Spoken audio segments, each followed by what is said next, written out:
আসসালামু আলাইকুম। সবাই কেমন আছেন? আশা করি যে যেখানে আছেন এই বৃষ্টির দিনে খুবই ভালো আছেন আর বৃষ্টিটাকে খুব উপভোগ করছেন। আমরাও খুব ভালো আছি আলহামদুলিল্লাহ। তো বৃষ্টির দিনে অনেক মজার, মজার খাবারের মধ্যে আমার কাছে সবচাইতে প্রিয় খাবার হচ্ছে জাউ ভাত। এটা অনেকে হয়তোবা পছন্দ করেন না, আবার অনেকেই খুব বেশি পছন্দ করেন আমার মতো। তো আমি তো এটা বেশ পছন্দ করি। আমার দাদিও খেতে খুব পছন্দ করে এই জিনিসটা।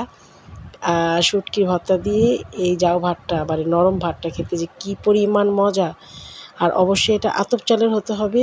আপনি পোলাও চালেও রান্না করতে পারেন, কিন্তু সবচাইতে বেশি টেস্টফুল পেতে হলে আপনাকে অবশ্যই আতপ চাল দিয়ে রান্না করতে হবে। আর এই জাউ ভাতটা গরম, গরম বৃষ্টির দিনে খেতে খুবই ভালো লাগে। বৃষ্টির দিনে বেশি মজা লাগে আসলে। গরমের দিনে হয়তোবা খেলে আপনি তেমন একটা মজা পাবেন না। তো ২-৩ দিন যাবৎ খুবই বৃষ্টি হচ্ছে, আবহাওয়াটাও খুবই ঠান্ডা, খুবই সুন্দর। তো এই সময় এই জাউ ভাতটা না খেলে একদম মিস হয়ে যেত। তাই আজকে আর দেরি করলাম না। একদম সন্ধ্যাবেলায় গরম, গরম জাউ ভাত তৈরি করে নিলাম। বাইরে কিন্তু বৃষ্টি হচ্ছে, রিমঝিম বৃষ্টি আর সাথে হচ্ছে জাউ ভাত আর ভর্তা। খুবই সুন্দর একটা কম্বিনেশন। আসলে আমার কাছে খুবই ভালো লাগে। খিচুড়ি, জাউ ভাত এই টাইপের খাবার কিন্তু বৃষ্টির দিনে খুবই মজা লাগে। তো সবসময় তো খিচুড়ি খাওয়া পড়ে, তো আজকে চিন্তা করলাম একটু ভিন্ন আইটেম কিছু তৈরি করি, তাই এই জাউ ভাতটা বা নরম ভাতটা তৈরি করলাম।